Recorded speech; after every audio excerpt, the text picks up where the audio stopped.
Bismillahirrahmanirrahim. Assalamualaikum warahmatullahi wabarakatuh.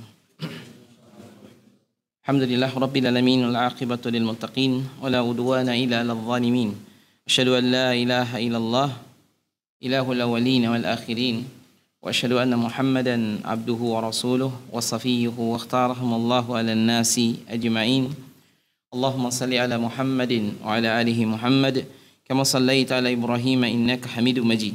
قال جل جلاله في كتابه العزيز يا أيها الذين آمنوا اتقوا الله حق تقاته ولا تموتن إلا وأنتم مسلمون يا أيها الناس اتقوا ربكم الذي خلقكم من نفس واحدة وخلق منها زوجها وبث منهما رجالا كثيرا ونساء واتقوا الله الذي تساءلون به والأرحام إن الله كان عليكم رقيبا يا أيها الذين آمنوا اتقوا الله وقولوا قولا سديدا يصلح لكم أعمالكم ويغفر لكم ذنوبكم ومن يطع الله ورسوله فقد فاز فوزا عظيما قال رسول الله صلى الله عليه وسلم فإن أصدق الحديث كتاب الله وخير الهدي هدي محمد صلى الله عليه وسلم وشر الأمور محدثاتها فإن كل محدثات في الدين بدعة wa kullu bid'atin dhalalah wa kullu dhalalatin finnar wa ba'd. Baik, ikhwas sekalian dirahmati Allah, alhamdulillah di kesempatan malam yang baik ini kita masih diberikan oleh Allah taala kesempatan ya dan kesehatan, tentu juga khususnya nikmat iman dan Islam di bulan yang termasuk bulan haram ya. Layaknya bulan-bulan atau hari-hari seperti ini kita siap-siap atau bahkan udah berangkat ke Mekah ya kan, karena walaupun belum masuk Zulhijjah tapi di bulan Dzulqa'dah apalagi sudah pertengahan misalnya orang bersiap-siap, karena intinya dari bulan haji pertama awail min syahri Dzulhijjah asyra awail 10 hari yang pertama itu kalau bisa kita manfaatkan sebaik mungkin, baik itu di tanah haram ataukah di tanah halal seperti di kita. Cuma alangkah baiknya lagi kalau kita di tanggal 8 kita ada di Mina, tanggal 9-nya ada di Arafah, tanggal 8 Tarwiyah, 9-nya di Arafah ya, Al-Hajju Arafah, 9 malamnya kita ada di Muzdalifah, kemudian tanggal 10-nya pagi-pagi kita di Mina lagi. Ya, kalau tanggal 9 tentu ada sunnah bagi kita untuk puasa Arafah. Sementara para hujjaj yang ada di Arafah dibanggakan oleh Allah Ta'ala. Kata Allah, lihatlah wahai para malaikat hamba-hambaku yang ada di Arafah. Atani, mereka datang kepadaku dalam keadaan ghubaran, dalam keadaan berdebu, kusut. Karena memang pakai ihramnya sudah dari tanggal 8 ya kan? Dan zaman dahulu di Arafah mana ada tenda kayak kita. Termasuk juga apalagi ada AC ya, tidak ada AC. Makanya iya, lebih lagi di Muzdalifah. Itu zaman sekarang ya di Muzdalifah. Zaman dulu ya lebih ini lagi. Di Muzdalifah kan tidak ada apa-apa. Enggak ada atap, enggak ada tenda, enggak ada AC. Adanya cuma karpet. Kalau kebagian itu, kalau nggak kebagian, ya sudah kita di pasir. Makanya ihramnya kotor. Tetapi itu dibanggakan Allah Subhanahu wa Ta'ala.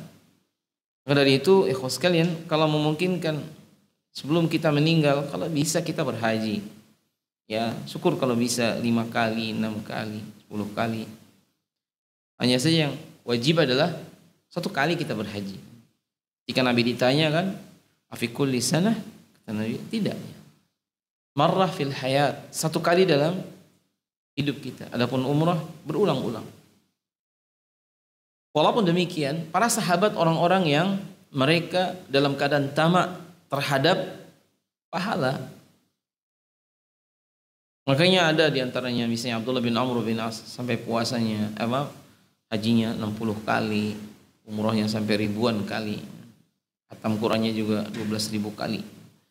Luar biasa, jumlah yang kayaknya kita tidak akan bisa mengejarnya. apalagi kondisi di negeri kita. Ala kulli hal ikhwan, kalau misalnya kita mendengar ada orang katakanlah bisa beribadah dengan ikhlas, kita mestinya ikut bersemangat untuk kita pun berdoa. Suatu saat kitalah orangnya, bukan dia. Artinya dia hari ini beribadah, suatu saat kita yang berangkat. Kenapa ini sebagai muqaddimah ya ikhwan? Saya hanya ingin mengajak saja karena kebanyakan para hujjaj dari negeri kita ini aktsaruhum sittinat bal sabiinat. Kebanyakannya udah usia 60, 70.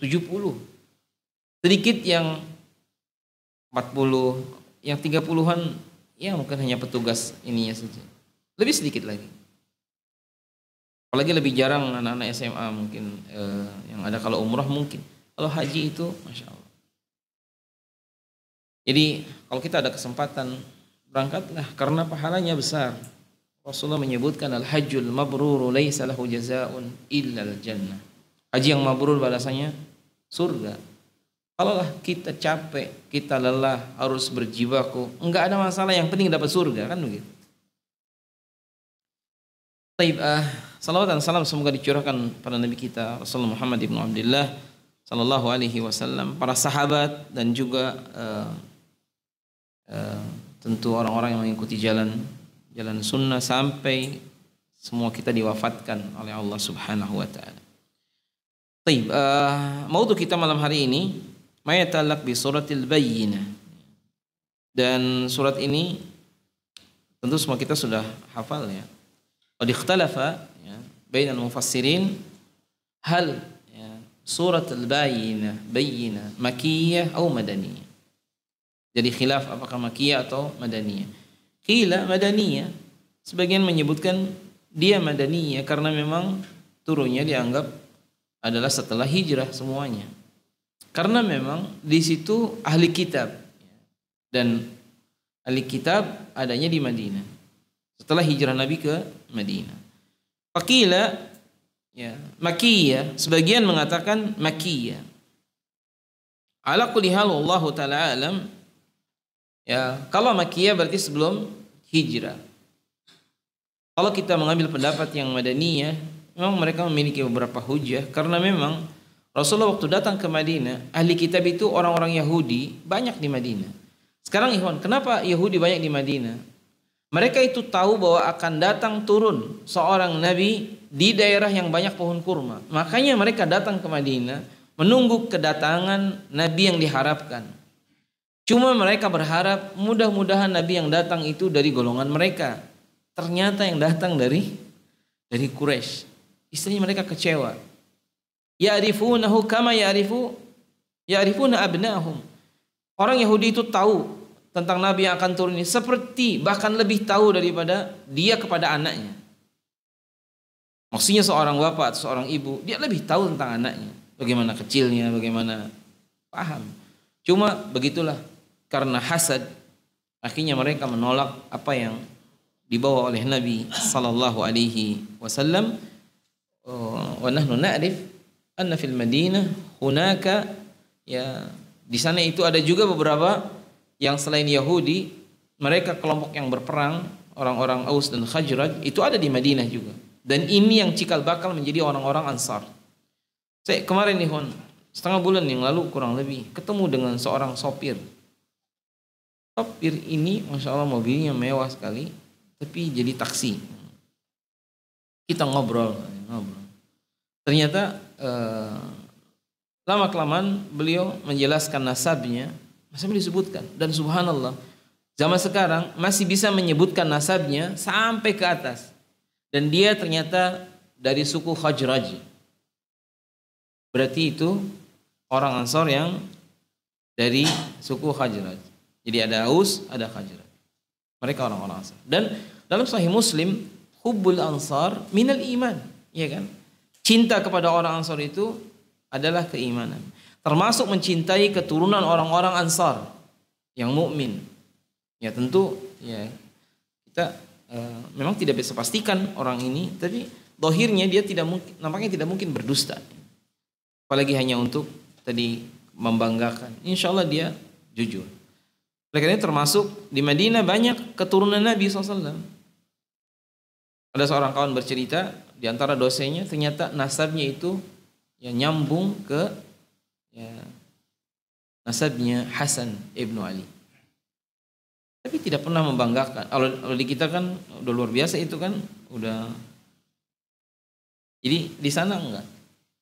Maka dari itu membedakan gampangnya apa? Nanti di ini aja kalau dikasih sedekah tidak mau, itu berarti dia bukan termasuk orang seperti kita. Baik ikhwas sekalian, kita masuk di ayat yang pertama. Allah Ta'ala Subhanahu wa Ta'ala menceritakan sebentar, tadi lupa ya. Sedikit, karena memang dalam Quran disebutkan kan muhajirin wal ansar. Baik. Man muhajirin wa man ansar. Muhajirun haula'i alladziina yuhajiruna min Makkah ila Madinah. Walaupun pada asalnya disebut juga muhajir kalau dari Makkah ke Habasyah. Seperti para sahabat yang berangkat hijrah pertama bukan ke Madinah. Itu mereka juga muhajir. Karena memang makna hijrah adalah intiqal min biladil syirki ila biladil Islam. Itu pada asalnya.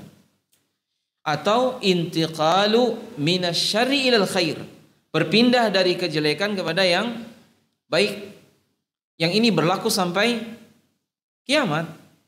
Adapun ucapan Nabi la hijrata ba'da hadza, tak ada hijrah setelah ini, sahih karena memang Makkah waktu Nabi hijrah ke Madinah tak ada hijrah lagi. Kata Syekh Utsaimin dalam syarah hadis ini penjelasannya, beliau menyebutkan Makkah tidak akan pernah menjadi negeri kafir sampai kiamat. Jadi tidak akan ada hijrah kedua setelah hijrah tersebut. Waktu itu memang Nabi keluar dari Makkah, kenapa? Di antara sebabnya disiksanya para sahabat termasuk Nabi SAW. Tetapi hanya Allah yang tahu, kita hanya tahu hikmahnya kan. Hikmahnya apa? Jadilah ada Madinah. Sekiranya Nabi tetap di Mekah, mungkin Madinah tidak akan seperti yang hari ini. Dan Allah menakdirkan Nabi SAW dikuburkan di Madinah. Akhirnya juga Allah menakdirkan ternyata Madinah menjadi tanah haram dengan sebab doanya Nabi. Sementara tanah haram Makkah sebabnya doanya Nabi Ibrahim. Dan Makkah Madinah dua tempat yang dia tanah haram yang dilipat gandakan pahala. Di Makkah 100.000 kali lipat, di Madinah 1.000, di Aqsa 250, sebagian yang lain 500.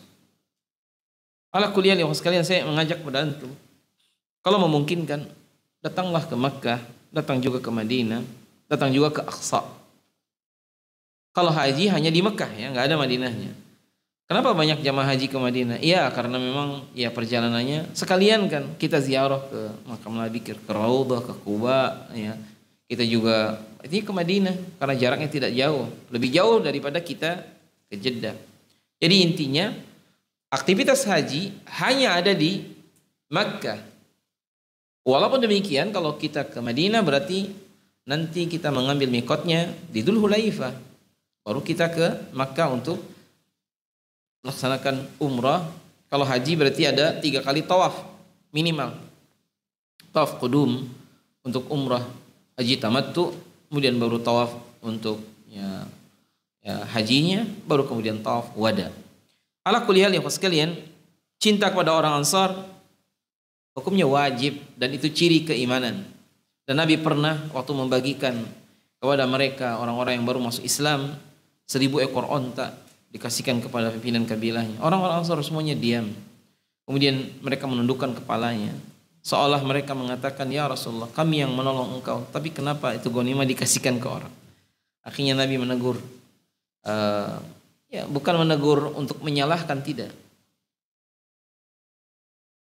Kata Nabi, sekiranya aku mengatakan apa yang ada dalam hati kalian. Karena Nabi diberitahu oleh Jibril alaihissalam, dalam hati orang-orang Ansar ada ini. Kata Nabi, tidakkah kalian ridha kalian pulang bersama dengan Nabi sementara mereka pulang membawa ghanimah 1.000 ekor onta, ada yang bawa barang-barang. Kata Nabi, katanya lau salakal ansar wadiyan, sekiranya orang Ansar mengambil satu lembah, la salaktu, maka saya juga akan mengambil lembah tadi untuk ditelusuri. Lalu Nabi menyebutkannya tadi, hubul ansar minal iman, cinta kepada Ansar adalah bagian dari iman. Makanya Nabi SAW kita tahu ya, kecintaannya kepada para sahabatnya luar biasa. Bahkan bukan hanya kepada mereka, kepada kita orang yang belum datang waktu itu. Cuma kitanya aja yang kurang ajar ya. Kita yang sering tidak tahu diri. Nabi mati-matian membela kita, mengajak kita supaya ke surga, memberitahu ini loh yang benar, ini yang salah, ini yang sunnah, ini bid'ah. Kitanya yang sering menganggap sepele. Nah, ini kan kecil-kecil, ini sunnah aja tinggalin. Gimana kita mau selamat? Kita mengharapkan surga. Sementara kunci surga Nabi yang memegang kuncinya. Beliau yang membuka surga pertama kali. Nah, disebutkan ya, ini cerita sedikit tentang apa yang terjadi di Madinah. Orang Ansar mengatakan, dan hadis ini adalah hadis yang sahih. Kunna qad alawnahum dahra fil jahiliyah. Kami dahulu ini mengalahkan orang-orang Yahudi di zaman jahiliyah. Wa nahnu ahlu syirki. Padahal kami juga orang yang berbuat kesyirikan. Wahum ahlul kitab. Mereka adalah ahli kitab. Fakanu yaquluna inna nabiyyina al-an mab'athuhu qad adalla zamanu yaqtulukum qatla 'adin wa iram. Jadi kata mereka, Nabi itu nanti akan datang, ya katanya, akan datang. Dan ya, dia akan membunuhi kalian semua, dibinasakan sebagaimana kaum Ad dan Iram. Falamma ba'atha Allah subhanahu wa ta'ala dzikruhu rasulahu min Quraisyin wattaba'nahu kafaru bihi. Jadi ketika ternyata datang utusan itu kepada kami, yakni Nabi Muhammad sallallahu alaihi wasallam, jadi orang Ansar yang tadinya kafir jadi mukmin. Orang ahli kitab yang tadinya nunggu-nunggu, mereka kafir. Karena mereka itu hasad, ikhwan. Jadi oleh karena itu betul dalam surah Al-Fatihah, ghairil maghdubi alaihim waladhdallin, al-maghdub Yahudi, ad-dallin Nasrani. Kenapa Yahudi disebut maghdub? Mereka tahu ilmu, tidak mau mengamalkan. Kenapa Nasrani disebut dallin? Mereka tidak punya ilmu, tapi mengamalkan. Dan dua-duanya ikhwan subhanallah, dua-duanya itu mungkin sebab pertamanya dalam bab Nabi Isa contohnya mendahulukan akal. Yahudi ya, tahu Nabi Isa lahir dan Maryam tidak punya ayah, tidak punya suami, maka Yahudi mengatakan anna Isa ibnu Safah. Isa adalah anak zina. Karena tidak mungkin seorang punya anak kecuali dia ada pasangan ayah ibunya kan.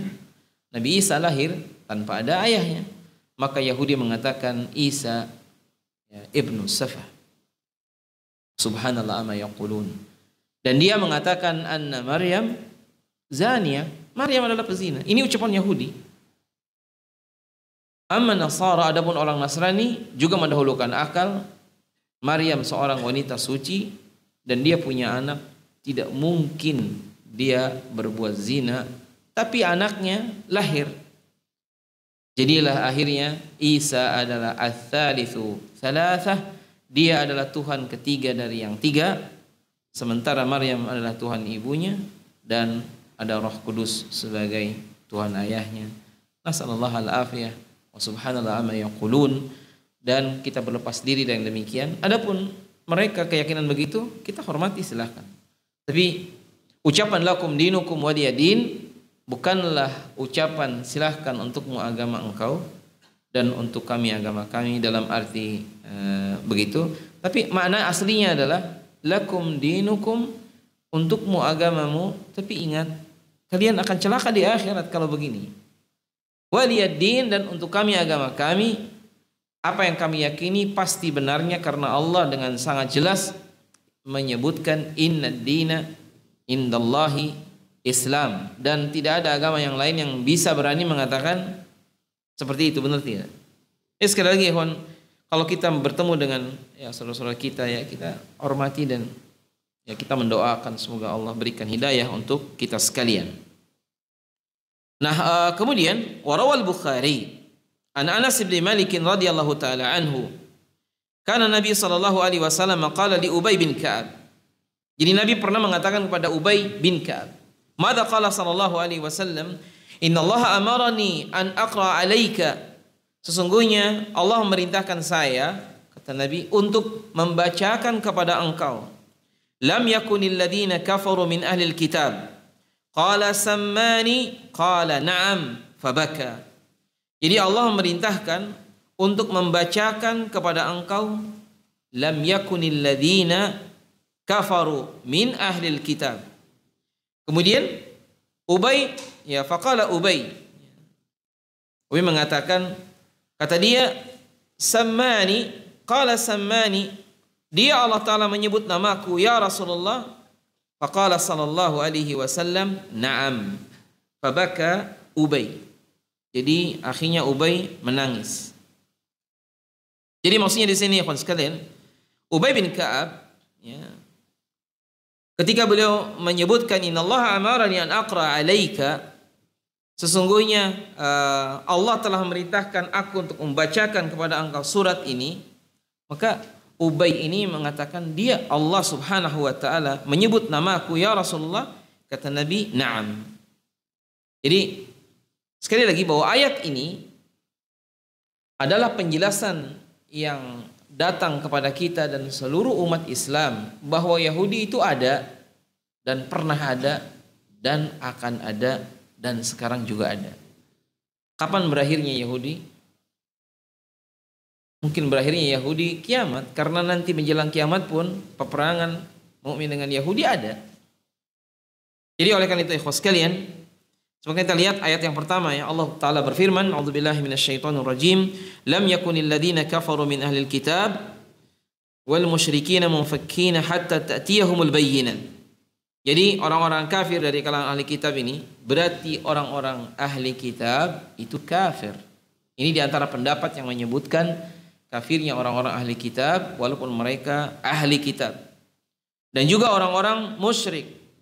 Berarti ikhwan, kalau dalam katakanlah diagram Venn misalnya itu Islam, berarti ahli kitab itu ada di luar Islam. Terus bagaimana dengan nabi-nabi terdahulu? Nabi Yusuf, kemudian juga Nabi Musa. Apakah mereka bukan Islam? Nabi-nabi Allah ini mereka dalam keadaan Islam, milahnya sama. Hanya saja pengakuan saja yang ada dari kalangan non-muslim bahwa itu agamanya adalah agama mereka. Padahal tidak. Nah, oleh karena itu, kalau misalnya seseorang dia boleh memilih, maka dia pilihlah yang jangan ahli kitab. Ada orang mau nikah, ya, pilih muslimah atau pilih Yahudi atau Nasrani atau Hindus atau dan yang lain. Dalam agama kita harus memilih yang terbaik, ya kan? Masih ada banyak muslimah, pilih muslimah. Walaupun memang dibolehkan memilih ahli kitab, cuma permasalahannya akan banyak nanti. Belum lagi bahaya, nanti antum lama-lama diajak masuk agamanya, ya kan? Jadi intinya ya sekalian, bahwasanya Allah Subhanahu wa taala ketika menghabarkan lam yakun alladzina kafaru min ahlil kitab. Jadi mereka itu tidak akan, ya, mereka itu meninggalkan keyakinan mereka, orang musyrik walaupun ahli kitab, walaupun sudah sangat jelas, ya, bayyinah, sangat amat jelas. Dan ini masalah hidayah, sahih, ini masalah hidayah. Abdullah bin Salam, dia juga dahulunya Yahudi, ya, juga beberapa sahabat yang lain. Bahkan ada juga di antara mereka yang tadinya Nasrani. Ada juga di antara mereka yang tadinya musyrik Arab. Ini kebanyakannya. Ketika dapat hidayah, maka itulah hidayah. Dan hidayah datang kepada siapa yang Allah kehendaki. Intinya ya sekalian, bahwa haula min ahlil kitab wal musyrikin, orang-orang Yahudi dan orang-orang musyrik, ketika datang Nabi SAW, mereka juga belum tentu dapat hidayah. Maka dari itu al-mutrafun ini penyakitnya. Mutrafun ini para pembesar biasanya lebih sulit menerima hidayah. Biasanya. Beda dengan orang-orang miskin. Apa alasannya coba? Kenapa kebanyakan fuqara wal masakin itu? Pertama, mereka tidak punya beban. Ya. Yang kedua, memang kadang-kadang ini jadi fitnah. Punya jabatan, punya kedudukan. Jadi fitnah. Oleh karena itu, surga yang masuk pertama orang-orang miskin sebelum orang-orang kaya. Karena orang kaya juga kadang terfitnah dengan harta. Cuma kalau antum ditanya, lebih baik jadi orang kaya atau jadi orang miskin? Enggak apa-apa walaupun banyak fitnah tapi jadi orang kaya gitu ya. Lebih baik jadi orang kaya yang bersyukur. Atau jadi orang miskin yang bersabar. Saya yakin pilihannya orang kaya yang bersyukur. Untuk bisa menjadi yang bersyukur itu tidak mudah. Nah, kemudian termasuk juga minal Yahud atau min ahlil kitab, mereka itu memuji sallallahu alaihi wasallam pada asalnya. Kenapa? Mungkin mereka dalam keadaan tidak ini ya, karena mereka berharap itu datang dari kalangan mereka. Ternyata setelah Nabi datang dari Quraisy dan apa yang Nabi dakwahkan seperti itu, mereka mengingkari. Bahkan mereka memerangi. Dan kita tahu adanya Bani Quraidah, Qainuqa dan juga beberapa yang ada di Madinah, itu menunjukkan mereka sangat amat benci kepada Rasulullah sallallahu alaihi wasallam. Wa fi riwayat Imam Muslim, nah ini an Anas an Ibnu Abbas radhiyallahu taala anhu, anna Nabiy sallallahu alaihi wasallam kharaja ila al-Batha fasaida ila al-jabal. Nabi ya keluar ke Batha. Ya. Kemudian beliau naik ke atas saida ila al-jabal, naik ke gunung. Fanada, lalu beliau memanggil. Nada artinya bukan munajat, berkata dengan ucapan lantang, itu nada. Fanada sallallahu alaihi wasallam. Kata dia, ya sabahah. Fastama'at ilaihi Quraisyun faqala ara'aytum in haddithtukum anna al-aduwa musabbihukum akuntum tusaddiquni. Wahai orang-orang Quraisy, Nabi naik ke gunung lalu mengatakan, wahai orang Quraisy, kalau sekiranya aku mengatakan sesungguhnya di balik bukit ini ya ada musuh ya yang akan menyergap kalian di waktu pagi atau di waktu sore, akuntum tusaddiquni, apakah kalian membenarkan saya? Begitu kata Nabi SAW. Qalu na'am. Mereka mengatakan, ya kami percaya. Apa yang dikatakan Nabi pasti benar. Itu ucapannya. Dan ini ada kisah lain sebelum kita lanjut yang ini. 3 orang laki-laki. Waktu itu Nabi kan Ka'bah, waktu itu Ka'bahnya belum Ka'bah Masjidil Haram. Bukan Ka'bah yang di situ. Masih Nabi SAW ke Baitul Maqdis. Makanya kiblatnya masih ke sana. Kemudian apa? Nabi berdoa. Ya, berdoa. Di antara doanya disebutkan tiga nama. 3 nama, ini sebelum perang Badar. 3 nama ini, ikhwan, orangnya ini mendengar namanya disebut. Karena orangnya ada di belakang dan mereka mendengar. Akhirnya, waktu mau perang Badar, oleh temannya diajak. Ayo kita berangkat. Kata dia, alam tasma, katanya. Tidakkah engkau dengar? Namaku disebut oleh Muhammad sallallahu alaihi wasallam. Kata mereka bertiga, orang ini biasanya kalau ngomong tidak pernah meleset. Akhirnya 3-tiganya gak mau berangkat perang. Ya. Temennya kemudian mengejeknya, dikasih wangi-wangian perempuan, berarti kamu perempuan. Akhirnya apa? Rujulahnya tersinggung. Kelaki-lakiannya tersinggung, dia pun berangkat 3-tiganya. Dan 3-tiganya orang yang pertama mati di perang Badar. Jadi walaupun orang Quraisy, mereka pun takut-takut. Kenapa? Karena ucapan Nabi itu selalu benar. Makanya Al-Amin itu sejak belum diangkat jadi Nabi, sudah Al-Amin. Setelah Nabi mendakwahkan Tauhid, ini mulai diganti. Bukan Al-Amin, mereka bilangnya ini ya sahir, suhir, majnun. Ya, kemudian Sabi itu orang yang keluar dari agamanya nenek moyangnya orang Arab. Ya, kemudian Faqalu na'am, qala fa inni nadhirun lakum baina yaday adzabin syadid. Saya pengingat bagi kalian dari azab yang sangat pedih. Kemudian faqala Abu Lahab, alihada jama'tana. Apakah untuk ini wahai Muhammad engkau kumpulkan kami? Tabban laka. Kecelakaan untuk tangan engkau atau kecelakaan bagi engkau. Fa anzalallahu azza wa jalla tabbat yada Abi Lahab wa tab. Maka turunlah surat Al-Lahab yang sudah pernah kita bahas. Dan kecelakaan bagi kedua tangan Abu Lahab, kata para mufassirin, kenapa kedua tangan? Kenapa bukan kecelakaan bagi tubuhnya? Ya, kedua tangan mewakili tubuhnya, karena memang tangannya Abu Lahab banyak sekali melakukan usaha untuk membunuh Nabi SAW. Dan dalam ayat pertama tadi apa? Tabbat itu doa, semoga kebinasaan yada kepada kedua tangan Abu Lahab, lalu terakhirnya apa? Watab, dan sekarang benar-benar binasa. Jadi dia dan istrinya dan anaknya, kalau yang disebutkan dalam surah Al-Lahab, dia dan istrinya. Tetapi secara tersirat anaknya kena juga. Ya kan? Karena Allah menyebutkan wa ma kasab, ya kan, tabbat yada Abi Lahabi wa tab ma aghna anhu maluhu wa ma kasab. Kalimat wa ma kasab itu untuk keluarga dia. Karena anak adalah kasab dari orang tua. Anak itu adalah usaha dari orang tua. Makanya kebaikan anak adalah kebaikan orang tua. Tapi Allah Maha Adil, kejelekan anak, orang tua tidak dapat jeleknya. Ma aghna anhu maluhu wa ma kasab.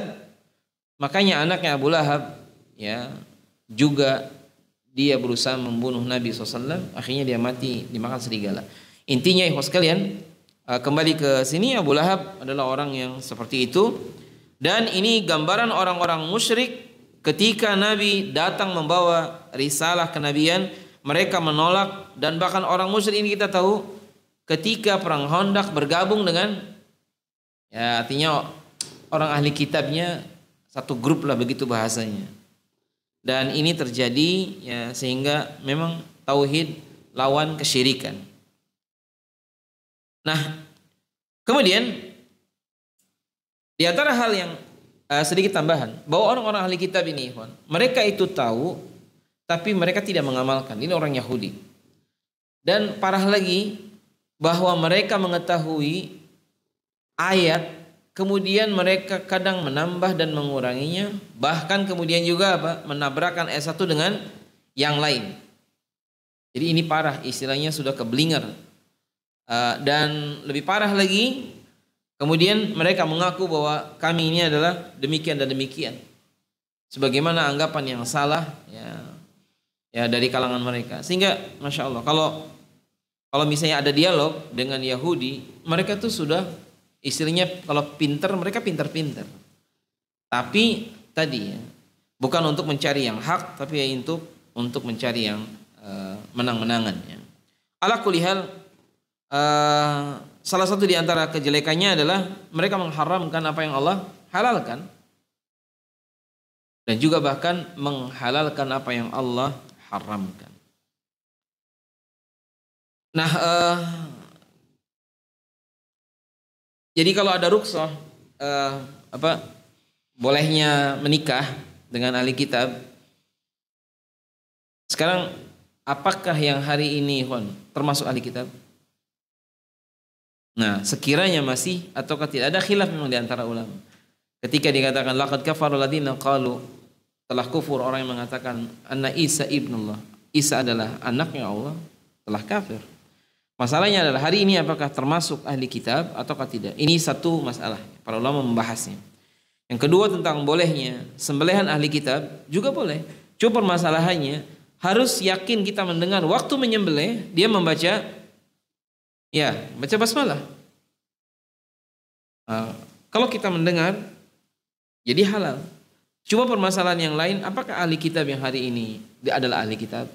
Betulan. Ya lebih baik cari tukang jagal yang muslim. Lebih bagus lagi yang nyembelih yang berkorban. Jadi kalau kita berkorban, alangkah baiknya kita sembelih sendiri. Kalau nggak berani, ya tukang jagalnya yang cari yang muslim banyak. Baik, termasuk juga menikahi orang-orang musyrik wanita. Jadi kalau ada seorang wanita cantik, cantik kaya, rumahnya di tengah kota, ya misalnya. Satu lagi pilihannya, ya miskin, wajahnya jelek, tinggalnya di pinggir sungai. Antum pilih mana?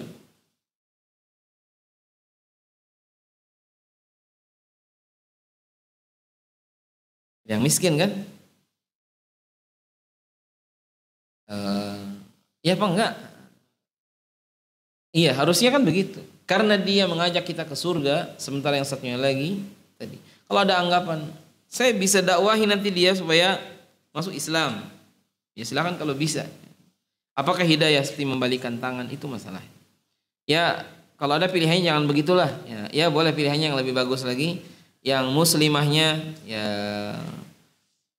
dipilihnya jangan kayak tadi, itu kan menyulitkan ya pertanyaannya kan. Ya, muslimahnya baik, orangnya baik, nasabnya bagus, ya, tinggalnya strategis, ya kaya, ya orang tuanya juga misalnya tadi ya orang saleh. Ya, kemudian pokoknya kriteria yang lain, maka itu jauh lebih baik daripada yang tadi. Baik. Ayat yang kedua yang sekalian, Rasulun minallahi yatlu suhufan mutahharah. Jadi Rasul dari Allah, karena memang Rasul dan Nabi yang memilih Allah Ta'ala tidak ada sekolahnya dan tidak bisa juga seorang mengaku-ngaku. Makanya Nabi ketika mengatakan ana khatamun nabiyyin, saya adalah Nabi yang terakhir, la nabiyya ba'di, tak ada Nabi setelahku, sebagai penutup semua kemungkinan orang yang ngaku sebagai Nabi setelah beliau diwafatkan. Jadi makanya kalau Nabi terakhir adalah beliau, orang-orang yang aku jadi Nabi ini bukan terlambat ya. Memang dia adalah pendusta. Apalagi jelas, bayangkan ngaku jadi Nabi, bahasa Arab tidak bisa, ya kan? Bahasa Arab tidak bisa, kemudian juga ibadahnya nggak baik. Sudah begitu lebih parah lagi, udah jelas dia tuh ngaku jadi Nabi setelah Nabi wafat. Kan tidak mungkin. Kalau ngaku jadi nabinya misalnya dulu ya, sebelum Nabi wafat atau sebelum ya apa namanya Nabi diutus jadi Rasul, dia lahir, mungkin. Wallahu a'lam. Makanya kalau ada orang saleh sebelum Nabi diutus dan terkenal kesolehannya, bisa jadi dia Nabi, bisa jadi karena jumlah Nabi itu ada ya 124.000 Nabi. Tapi yang lebih aman adalah kita tidak bisa menolak, tidak bisa juga memastikan kalau itu dia adanya sebelum Rasulullah SAW. Tapi kalau sudah datang setelah Nabi, nggak mungkin. Itu pasti dia kadzab atau pendusta, dan Nabi mengatakan ya akan datang kata Nabi setelahku ya kadzabun wa dajjalun qaribu minats 30. Akan datang setelahku nanti para dajjal dan para pendusta yang aku jadi Nabi, jumlah mereka sekitar 30. Adapun Nabi SAW yatlu suhufan mutahharah, membacakan ya suhuf, yang dimaksud di sini tafsirnya adalah Al-Qur'an. Mutahharah yang suci, karena memang Quran adalah suci. Ya, dibacakan oleh Nabi SAW, dan termasuk orang-orang Yahudi juga mendengar ayat-ayat Quran yang dibacakan Rasulullah SAW dalam keadaan mereka tidak juga percaya. Orang musyrik juga dibacakan, mereka pun tidak percaya kecuali yang dapat hidayah. Makanya tidak mudah ikhwan untuk memberikan hidayah. Kalau tidak ada hidayah dari Allah, tidak mungkin seorang mendapatkan hidayah. Nah, dan sekali lagi di antara kaidah yang harus kita pegang, Al-Quran ini satu, dia penutup kitab-kitab sebelumnya. Dua, semua kitab yang Allah turunkan, baik Taurat, Injil, ya, Zabur, dan Quran, yang dijaga ya keaslian itu hanya Al-Quran. Inna nahnu nazzalna dzikra wa inna lahu lahafizun. Amma kutub ya qablahu, sedangkan kitab-kitab sebelumnya muharraf, sudah dirubah orang-orang Yahudi, sudah diganti, ditambah sana sini. Makanya kita pun tahu karena Quran kalamullah, dia adalah mukjizat, maka dia bisa dihafal. Sementara untuk yang zaman sekarang tidak bisa menghafal Injil atau Taurat yang sekarang. Adapun kalau dulu Uzair misalnya dia hafal ya Taurat, mungkin karena masih asli.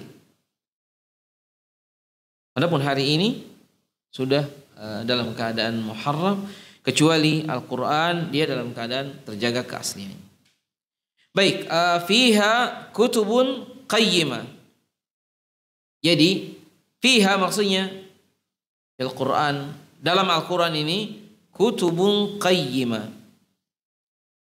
Kutub jamak dari kitab. Maksudnya Quran ini isinya ikhwan, yatadhammanu, mengandung isi dari kitab-kitab sebelum Al-Quran. Oleh karena itu kalau misalnya ada orang hari ini lalu dia beranggapan, saya perlukah membaca Taurat hari ini? Maka jawabannya, orang seperti kita nggak usah. Jangan. Saya baca Injil boleh tidak? Apakah tidak cukup dengan Quran? Makanya Umar bin Khattab waktu datang kepada Nabi, aradaan yuriyahu, dia tuh ingin memperlihatkan kepada Nabi lembaran Taurat yang asli. Umar bukan berarti ingin menjadikan ini sebagai tandingan Quran, tidak. Tapi dia hanya ingin menunjukkan saja. Kemudian apa kata Nabi SAW? Anta mutahawiquna ya Ibn al-Khattab. Apakah engkau termasuk orang yang ragu wahai Ibn al-Khattab?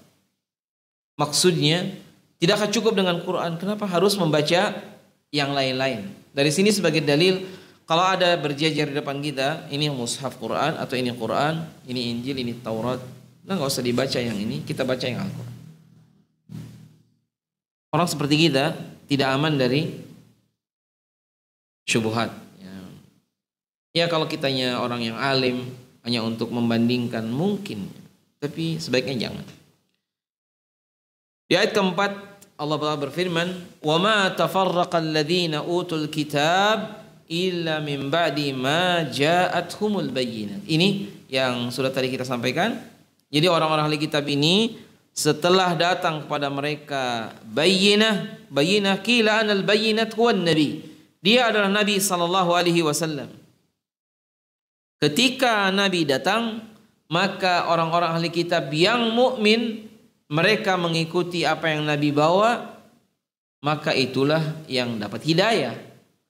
Mereka yang dalam keadaan inad anil haq, mereka tidak mau, dan mereka yang masuk dalam kategori kafir. Oleh karena itu, bayinat di sini adalah Nabi sallallahu alaihi wasallam, kama qala At-Tabari. Nah, dan disebutkan atau qila ana haula min ahli kitab yatafarraqun. Mereka juga dulunya berpecah sebelum datang Taurat dan yang lain juga berpecah. Tapi intinya ketika datang Islam atau datang Nabi SAW membawa Al-Quran, maka ya ba'duhum, sebagian mereka yang mereka beriman meninggalkan agama sebelumnya. Makanya kalau Waraqah bin Naufal, salah seorang di antara yang dia ikut milahnya Ibrahim, akhirnya apa? Ya dia mukmin. Dan betapa mudahnya ikhwan, seseorang ketika dia khiyarukum fil jahiliyah, khiyarukum fil Islam idza faqahu, orang yang baik di masa jahiliyah akan jadi orang yang baik dalam Islam. Makanya Nabi pernah mendakwahi seorang anak kecil yang sakit dan dia adalah pembantu Nabi. Kemudian waktu sakit mau meninggal, maka Nabi mengajak dia masuk Islam. Kata Nabi, aslim, Islamlah. Anak kecil ini nengok ayahnya di dekatnya. Ayahnya orang Yahudi. Kata ayahnya, ati Abul Qasim. Taatilah Abul Qasim. Akhirnya dia pun bersyahadat. Dan Nabi SAW kemudian keluar dan mengatakan, segala puji bagi Allah, ya alhamdulillahilladzi anjahu minan nar. Segala puji bagi Allah yang telah menyelamatkan dia dari neraka. Sebentar kemudian orang ini meninggal. Allah Ta'ala mengingatkan, wala takunu kalladzina tafarraqu wakhtalafu min ba'di ma ja'athumul bayyinat wa ulaika lahum adzabun 'adzim. Janganlah kalian menjadi orang yang berpecah, ya. Karena memang sudah terpecah. Wakhtalafu, mereka ini selain tafarraqu wakhtalafu, berpecah kemudian berbeda pendapat atau khilaf, ba'da ma ja'ahumul bayyinat, setelah datang bayyinat. Setelah datang Rasulullah sallallahu alaihi wasallam. Dan yang paling repot lagi, ikhwan, katanya atau di ayat ini kan wa ulaika lahum adzabun azim. Mereka akan mendapatkan azab yang pedih. Atau hadis yang mungkin sudah sering kita dengar ya, iftaraqatil yahud ala salasina wa sab'ina firqatan. Yahudi terpecah Yahudi itu terpecah ala ihda, ya kan? Ada 71 ya, itu satu golongan ya. Kemudian Nasraninya 72, sementara ya kaum muslimin 73 terpecahnya. Adapun orang-orang Yahudi ya, ketika Allah Subhanahu wa taala lewat lisan nabinya iftaraqa al-yahud ala ihda au sintaini wa sab'ina firqah. Jadi orang Yahudi ini terpecah menjadi 71 atau 72 Allah taala. Jadi mereka itu terpecah. Dan Nasrani juga sama. Wa tafaraqatil nasara ala ihda au sintaini wa sab'ina firqatan. Termasuk juga ummati atau umatku ini ala thalathina wa sab'ina firqatan kulluha finnar illa wahidah. Semuanya neraka kecuali satu. Ya, ketika Nabi ditanya man hum ya Rasulullah? Ma ana alaihi wa ashabi. Apa yang aku ada di atasnya dan sahabat-sahabatku. Intinya Yahudi, Nasrani dan Muslim terpecah. Nah, para ulama atau Syekh Zamil Zainu menyebutkan dalam penjelasan tentang hal tersebut, kata beliau apa? Perpecahan ini termasuk bagian yang terjadi gitu ya. Walaupun perintahnya apa? Jangan berpecah belah, tapi ternyata terjadi. Bagaimana menggabungkan? Itu sama dengan ini, wala tamutunna illa wa antum muslimun. Kalian jangan mati kecuali kalian dalam keadaan muslim. Yang sekarang yang ngatur kematian siapa? Allah Ta'ala. Maksudnya apa? Kita bersungguh-sungguh untuk tidak meninggal kecuali dalam keadaan muslim. Begitu maksudnya. Di ayat kelima Allah berfirman, "Wa ma umiru illa liya'budullaha mukhlishina lahuddin hunafa wa yuqimus salata wa yu'tuz zakata wa dzalika dinul qayyimah." Jadi, wa ma umiru, tidaklah mereka ini diperintahkan illa liya'budullaha, kecuali mereka menyembah Allah mukhlisin. Jadi yang asal ibadah itu harus ikhlas. Ya. Dan kalimat hunafa artinya benar-benar lurus. Tidak boleh seorang bengkok-bengkok ya. Yuqimus salat, menegakkan salat, yu'tuz zakat, menunaikan zakat. Wa dzalika dinul qayyimah. Itu adalah agama yang lurus. Oleh karena itu kalau misalnya asalnya kan hanif, ada kan rajulun hanif, qalbuhu hanif. Seorang yang hanif, orang yang bagaimana yang hanif? Orang yang dia itu lurus keyakinannya, selalu condong kepada tauhid, selalu dia ikhlas, itu hanif. Oleh karena itu Allah Subhanahu wa taala memerintahkan orang Yahudi dan orang-orang musyrik supaya apa? Beribadah kepada Allah dengan lurus, dengan hanif, condong kepada tauhid. Ternyata apa mereka? Mereka menolak. Allah perintahkan mereka mendirikan salat, mereka tidak salat. Allah perintahkan membayar zakat, mereka tidak zakat. Dan ini yang terjadi sampai Nabi SAW mendakwahkan kepada mereka dan mereka menolak. Oleh karena itu, ucapan yang tadi di awal kan kata orang Yahudi ketika mengatakan kepada orang-orang Ansar waktu masih kafir, nanti kalau Nabi kalian datang pasti akan membunuh kalian, membinasakan seperti Thamud dan juga Iram, ya kan? Kaum Ad dan juga kaum Iram yang juga dibinasakan. Ternyata itu hasutan istilahnya, ikhwan. Orang Yahudi menghasut orang Ansar supaya intinya udah nggak usah diimani itu Nabi yang datang sama kayak kami saja. Ternyata orang Ansar yang beriman dan orang Yahudi tetap menjadi Yahudi. Intinya, ikhwan sekalian, itu satu boleh ya diingatkan untuk mengingatkan kaum yang diingatkan dengan apa yang terjadi karena kejadian kaum Ad dan juga kejadian penduduk Iram yang tadi ya, atau katakanlah kaum Nabi Lut ya dengan orang-orang ya di daerah Sadum. yang dibinasakan Allah, itu jadi mereka Yahudi juga sudah tahu. Bayangkan, sampai mengerti sejauh itu tidak membuat mereka beriman kepada Allah Subhanahu wa taala. Nah, Allah taala menyebutkan innal ladzina kafaru min ahlil kitab wal musyrikin fi nari jahannam khalidina fiha ulaika hum syarrul bariyah. Orang-orang yang kafir dari ahli kitab, karena ahli kitab juga ada yang mukmin. Orang yang kafir dari ahli kitab wal musyrikin, dan orang musyrik. Adapun kalau orang musyrik masuk Islam, namanya bukan musyrik, dia sudah muslim. Makanya mu'allaf itu aslinya ikhwan, mu'allaf itu orang yang hatinya sudah condong, tapi dia belum muslim, dikasih zakat, jadi masuk Islam.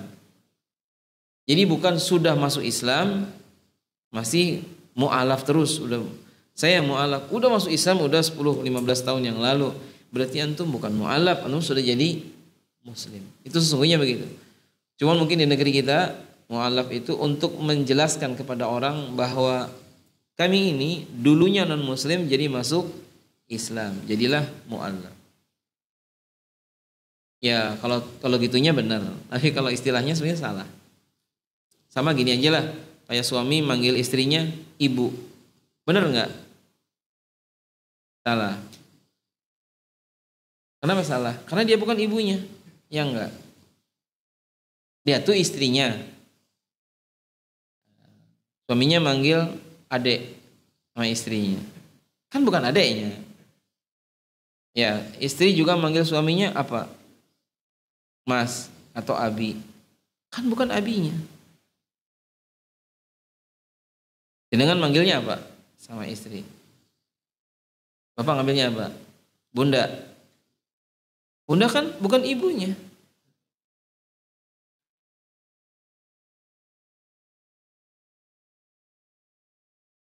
Bapak apa Pak manggilnya Pak? Adek ya Pak? Kan bukan adek kita ya Pak ya? Tapi maksudnya kalau sudah terlanjur ya nggak apa-apa. Tapi kalau antum yang baru nikah, buat perjanjiannya dari sekarang. Manggilnya jangan ibu, jangan umi, jangan adek, jangan juga bunda, kan bukan ibunya. Mae, jangan juga mae. Tapi kalau sudah terlanjur ya nggak apa-apa, asal keyakinannya benar sebagaimana yang tadi, semacam almarhum, istilah yang dipakai untuk yang sudah meninggal. Sebetulnya yang lebih benar bukan almarhum, rahimahullah, karena orang yang sudah wafat kita tidak boleh memberikan tazkiyah kecuali dalilnya jelas. Kalau almarhum dia seolah dijamin udah masuk surga, tapi kalau rahimahullah, dan itu yang sunnah, semoga Allah merahmati dia, walaupun semua kita berharap dia masuk surga. Cuma di negeri kita kalimat almarhum itu pengganti dari meninggal. Kalau ini boleh-boleh saja. Jadi kadang-kadang banyak istilah-istilah yang salah tapi terlanjur. Nah, jadi orang musyrik dari kalangan ahli kitab dan orang-orang yang kafir dari kalangan ahli kitab dan orang-orang musyrikin finari jahannam, nantinya dimasukkan ke dalam neraka jahanam kalau mereka masih kafir. Dan ada tambahan khalidina fiha, kekal di dalamnya. Karena memang yang kekal itu tidak ada yang muslim. Kalau masih muslim, dia tidak kekal di neraka. Dan ini akidah Ahlussunnah wal Jamaah. Oleh karena itu ikhwas sekalian, bukan seperti mengganti baju kita ini, ganti agama ini. Saya pernah masuk satu rumah. Di rumah itu subhanallah, dia bersin masih bilang alhamdulillah. Ini baru keluar dari Islam. Saya juga bilang yarhamukallah, dia juga jawab yahdikumullah. Masih pakai taqiyah hitam, pakai sarung. Istrinya masih pakai kerudung. Cuma waktu mau pulang katanya, Pak Ustadz, kita sudah tidak lagi ke masjid. Kaget gitu. Kenapa? Udah ganti yang sebelahnya. Di kampung itu sebelahan masjid dengan gereja. Dianggap dia mungkin seperti ganti baju. Qaddarallah, memang itu pakainya thariqatul julus. Jadi kanisahnya itu pakainya karpet kayak di masjid. Itulah yang tanggung jawab kita. untuk bertanggung jawab supaya dakwah ini sampai, dan jangan seseorang pindah agamanya apalagi karena pernikahan, ya kan. Awal nikahnya dia ini, akhirnya dia ikut dengan suaminya jadi masuk agama yang lain. Waktu ditanya, kan kita cuma beda dikit, kan sama saja, sama-sama dapat surga di akhirat. Siapa yang berkeyakinan begini? Langit ini akan pecah, hampir pecah ketika seorang mengatakan Allah punya anak. Gimana kita akan sama? Jadi dalam akidah kita harus yakin, tidak boleh ragu. Adapun orang lain silakan mengambil keyakinan mereka, itu haknya mereka. Tapi kita dan keluarga usahakan jaga. Nah, banyak penjelasan dalam ayat Al-Quran dan juga hadis-hadis Nabi yang menyebutkan tentang dahsyatnya neraka, supaya kita takut agar kita tidak terjerumus. Maka usahakan kita bertahan dengan keyakinan walaupun sampai titik darah penghabisan. Coba lihat Ashabul Ukhdud dan kisah yang Allah ceritakan dalam surat Al-Buruj kan. Mereka itu beriman, mereka dibakar. Dan mereka memilih dibakar daripada keluar dari agamanya. Kita cuma disuruh Indomie satu dus, atau pekerjaan, atau karena ini. Oh, itu wanita cantik yang menawarinya. Dia cantik sekarang, sebentar kemudian dia tadi. Jadi jangan sampai cerita seperti ceritanya muazzin yang ketika azan lalu lihat seorang perempuan di sebelah masjid, ya kan? Lalu kata laki-laki ini, ana uhibbuki fillah, saya cinta padamu karena Allah. Kata perempuan ini, nahani abi, bapakku melarangku menikah dengan seorang muslim. Illa in kunta tanassar ahlan wa sahlan. Kecuali kalau kamu masuk agama saya, silakan. Laki-laki ini akhirnya masuk agama Kristen. Habis gitu dia kepleset dan dia meninggal. Nikahnya belum, keluarnya sudah, pahalanya hilang semua. Kalau ada kesimpulan, mendingan nikah dulu ya katanya. Kan mending. Enggak ada yang mending ya. Lebih baik jangan sama sekali. Makanya hati-hati ya. Kalau ada anggapan, oh kalau orang kayak saya nggak mungkin saya. Kita ini imannya udah kuat. Siapa bilangnya nggak mungkin? Mungkin nih, semuanya mungkin. Innal ladzina amanu wa amilus salihat ulaika hum khairul bariyah. Siapakah yang terbaik? Ya, khairul bariyah, orang-orang yang beriman dan beramal saleh. Jadi kita sekarang ini kita ngaji buat apa? Kita ini ingin menjadi orang yang baik. Supaya kita beriman dan beramal saleh, dan itu sebagai syarat kita mendapatkan surga. Karena kalau tidak ada keimanan, tidak mungkin kita ke surga. Jadi kalau jamaah haji juga sama. Mereka berjuang dalam ibadah haji kata. Sebetulnya dalam rangka ingin mencari surga. Bukan untuk yang lain.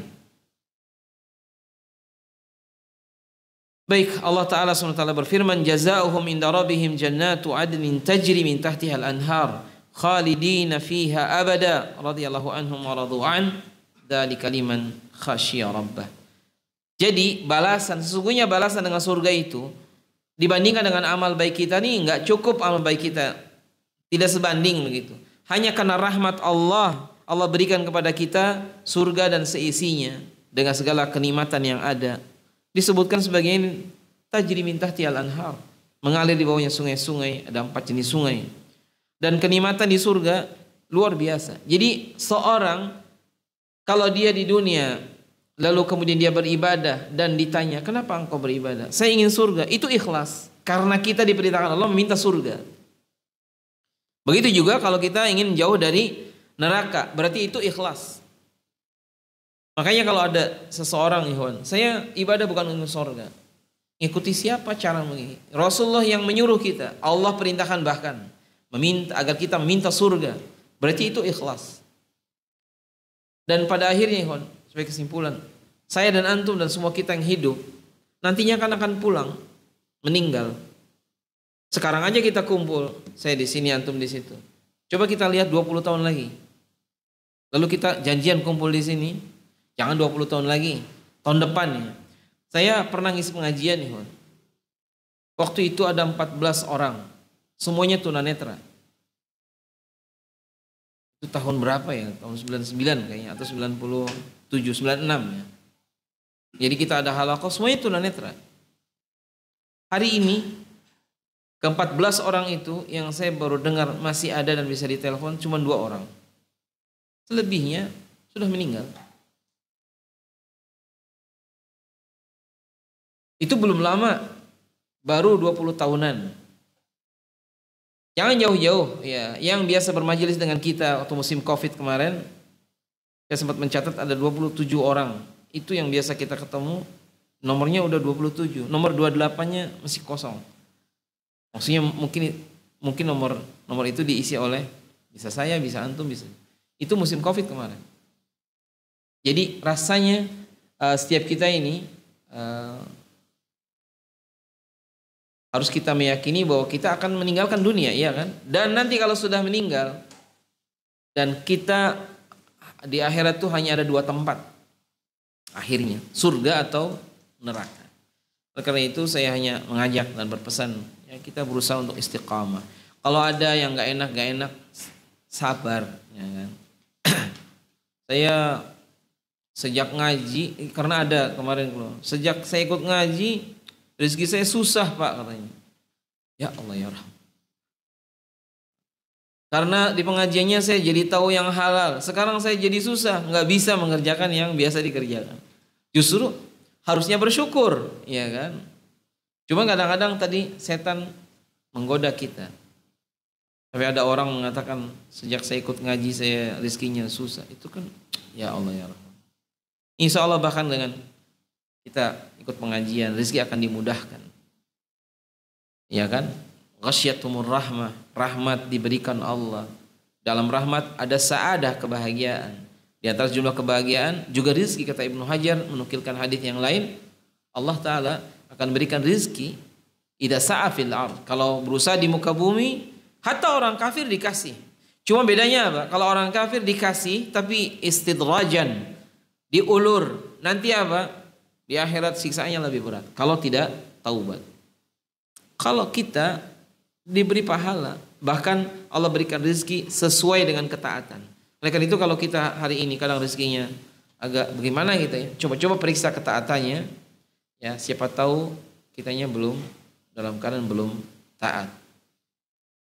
Nasallallahu ta'ala an yanfa'ana bima sami'na, yang bisa kita baca walaupun hanya sekilas ya di tafsir surat Al-Bayyinah. Semoga Allah berikan manfaat dari apa yang kita dengar. Untuk lebih jelas, tafadhalu antum buka di tafsir Ibnu Katsir, Ibnu Abbas dan yang lain. Tapi secara umum kira-kira begitu. Nasallallahu ta'ala an yanfa'ana bima sami'na. Naktafi bihadza al-qadar. Sallallahu ala nabiyina Muhammad wa ala alihi washabihi ajma'in. Wassalamualaikum warahmatullahi wabarakatuh. Tafadhal.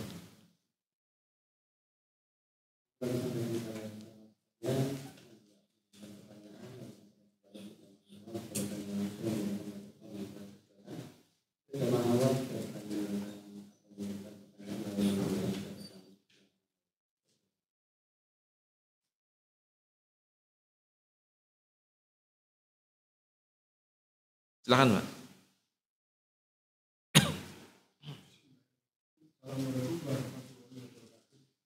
Waalaikumsalam.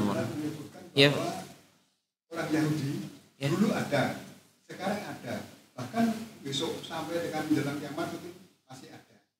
Ya. Dan saya tanyakan kitabnya, kitab yang berasal dari Allah itu kan ada Zabur, ada Taurat, dan ada Injil. Ya. Itu kan sama-sama dari Allah. Apakah sampai sekarang itu kitab itu masih ada? Yang asli. Kalau tidak ada, kalau misalnya sudah dimutakan, itu tertera di dalam mana petunjuknya oleh Allah, dihancurkan atau diapakan, tapi disebutkan bahwa dalam Islam mengandung isi-isi dari inti surat tersebut, kitab tersebut. Mohon penjelasan. Terima kasih. Wassalamualaikum warahmatullahi wabarakatuh. Iya, assalamualaikum warahmatullahi wabarakatuh. Tentang Yahudi, bahwa Yahudi akan ada dan maka menjelang kiamat juga ada, karena Nabi SAW menyebutkan dalam hadis yang tidak satu. Jadi nanti akan jadi peperangan antara Muslim dengan Yahudi menjelang kiamat. Ya, sampai batu mengatakan ya mukmin atau ya muslim, hadal yahud uqtulhu. Wahai muslim, ini di belakang saya ada Yahudi, bunuhlah. Ilal gharqat, kecuali satu pohon yang membela Yahudi, dia adalah pohon gharqat. Dari sini menunjukkan ada. Masalahnya Yahudi, apakah Yahudi yang hari ini adalah Israel atau bukan? Ini yang jadi masalah. Bisa jadi dia bukan hanya itu, dan kita pun tidak tahu ya. Tapi hadis ini ada dan sahih dan wajib kita imani. Adapun terkait dengan kitabnya, sahih Taurat, kemudian ya juga Zabur, Injil dan Quran itu dari Allah Ta'ala.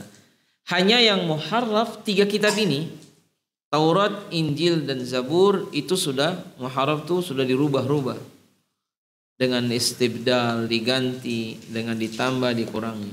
Yang ada dalil kepada kita sampai adalah itu, inna nahnu nazzalna dzikra wa inna lahu lahafidhun. Contoh sekarang aja, mungkin kalau kita mau misalnya ya, untuk Injil itu ada lebih dari 100 sekian macamnya. Makanya mungkin mereka juga akan bisa cerita bahwa banyak macamnya.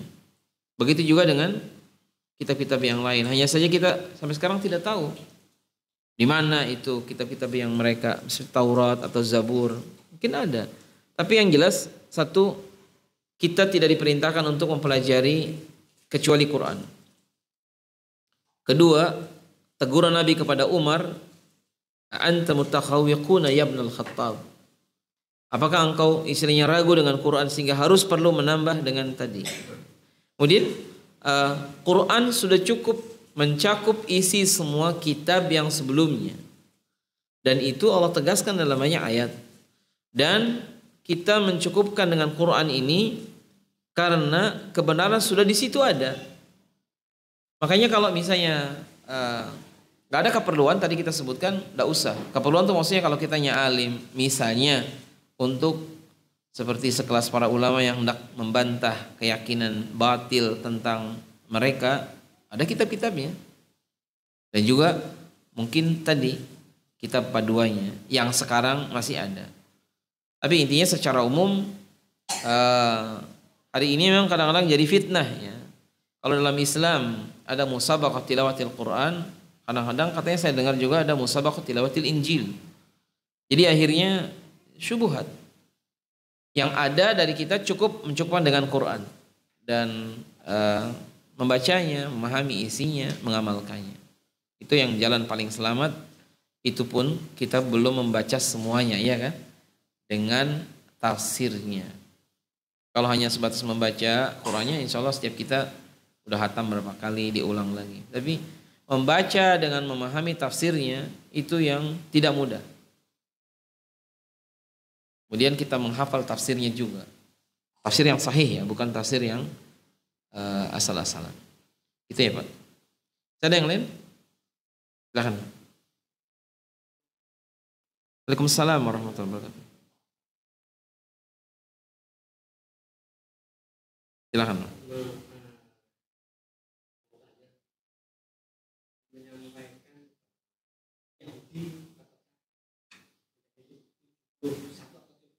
Iya. Salam 73. Dari kedua dari hadis itu kan satu yang masuk surga. Semuanya neraka. Ya. Yang di mana yang Surga dan mana yang kena? Yang tidak panjang pertanyaan saya. Seperti kalau kenapa seolah-olah kan kayak bertentangan bukan bertentangan, kata-katanya sulit saya menjelaskan. Itu kok seperti beda dengan yang disampaikan ya dalam Quran juga. Inna dina menjalani Islam. Kami di sisi Allah hanyalah Islam. Dari selain agama Islam, nggak tahu, bukan otomatis maksudnya kira-kira seperti itulah. Otomatisnya saya nggak tahu Allah Ta'ala.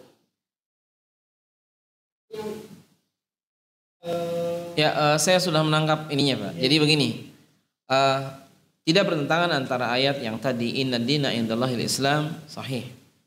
Adapun hadis tadi kabar dari Nabi dan itu dari Allah Ta'ala. Sataftariku hadhil ummah ya, atau ummati, umatku ini akan terpecah salasina wa sab'ina firqatan kulluha finnar illa wahida. Ketika ditanya manhum ya Rasulullah, ma ana alaihi al-yawmu ashabi. 73 golongan, 72 ke neraka, yang satu masuk surga. Pertama penjelasannya, Syekh Zainul juga menyebutkan haula min ahlil kiblat. Mereka itu semuanya ahli kiblah. Maksudnya muslim. Yang 72 ini pun muslim, bukan kafir. Jadi terus yang satu yang masuk surga, siapa mereka? Ma ana alaihi wa ashabi. Apa yang aku ada di atasnya dan sahabat-sahabatku. Orang-orang yang mengikuti Quran dan Sunnah ala fahmi salaf.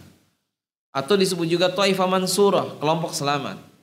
Cuman hadis ini sering disalahgunakan oleh banyak orang. Pokoknya dia pakai hadis ini untuk mengklaim dirinya lah yang selamat, yang lain neraka. Ini masalah. Pertama, ini kabar dari Nabi dan Nabi tidak merinci siapa aja 72 golongan ini. Apakah dia golongan organisasi? Bukan organisasi. Apakah dia jangan-jangan golongan daerah misalnya? Bukan juga. Nabi tidak pernah merinci, makanya kita pun wallahu a'lam.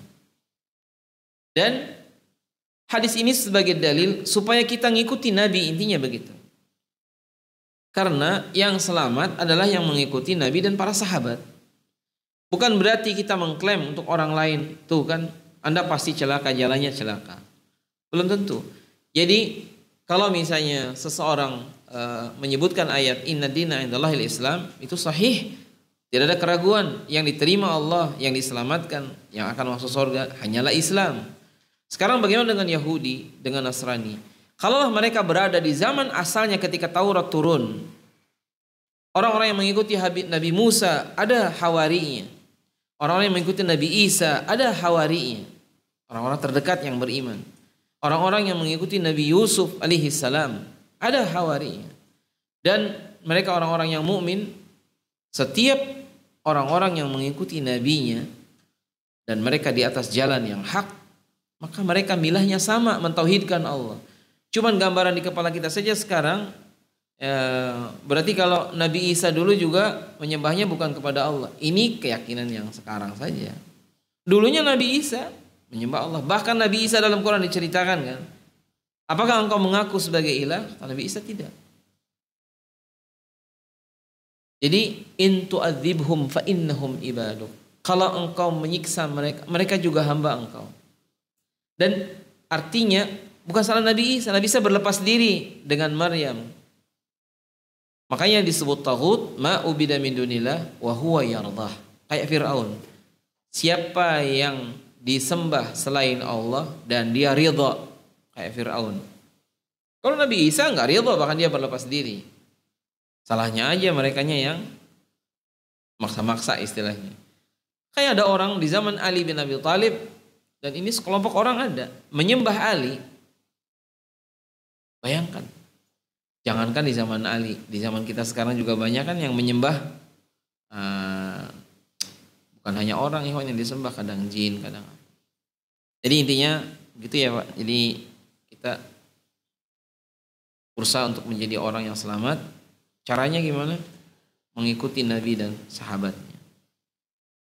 Terus bagaimana dengan orang lain? Ya itu orang lain urusan mereka. Yang penting kita dakwanya dakwah yang sunnah. Dan tidak ada perintah untuk cari-cari, apalagi membuat data ya Pak.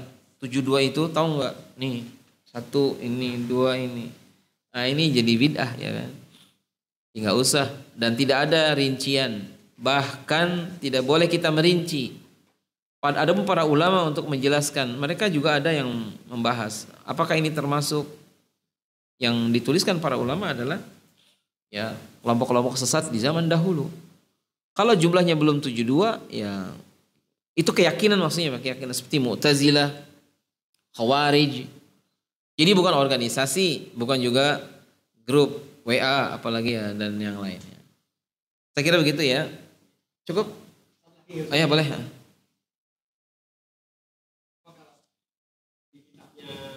Itu 72.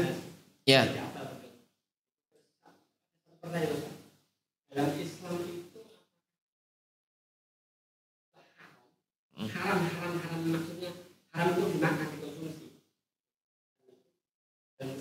sembelihan yang disembelih 2 kali.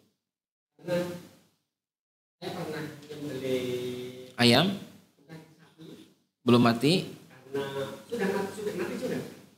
Cuman karena sapinya itu terlalu ya bisa dikatakan ya atau bagaimana nih, belakangnya terlalu baik, terlalu kuat, dan yang megang juga tidak terlalu, yang megang terutama kepala, Iya.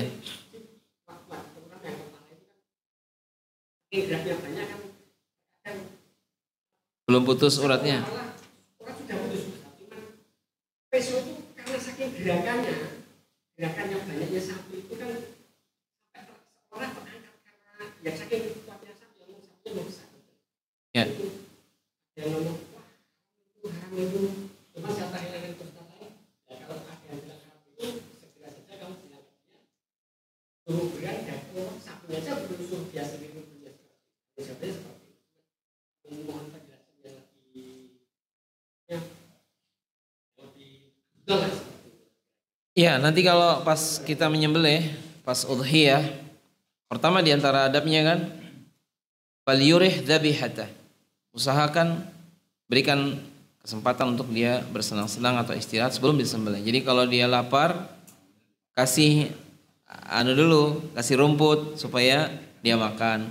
Jadi jangan sampai beli dari luar kota sampai ke masjid katakanlah 2 hari itu nggak dikasih makan, panas kepanasan. Waktu hari raya kurban disembelih udah kelaparan dia. Ini salah. Falyuhidda ahadukum syafratah. Ini juga diantara adab, hendaklah menajamkan mata pisau. Nah ini masalah, bagaimana kalau dia menyembelih lalu ternyata belum putus semua uratnya, baru 1 atau baru 1,5 atau gimana karena sapi ini. Sampai ada kasus saya dapat telepon, itu sapi udah 3 jam gak mati-mati. Bahkan sapi ini bangkit, bangun lagi, udah ditali itu, jalan-jalan, lehernya sudah gerowong ini sebagian. Terus gimana caranya? Kalau ada yang seperti ini karena kejahilan atau karena sesuatu yang terpaksa, atau kayak tadi orangnya kaget dan seterusnya, misalnya, atau yang megangi kurang banyak sehingga gerakannya sangat kuat sehingga pisaunya sudah kata 90% nyembelihnya itu masih ada bagian ini sehingga dia masih ini, apakah boleh disambung? Zahirnya kalau seperti ini nggak ada masalah. Yang tidak boleh adalah memang menyengaja, ya, sebagaimana orang menyiksa. Sekarang kita potong dulu sedikit saja bagian depannya, seret gitu. Ini menyiksa namanya. Termasuk yang saya lihat, dan ini tidak boleh, Hon. Menguliti kambing, kambingnya belum mati.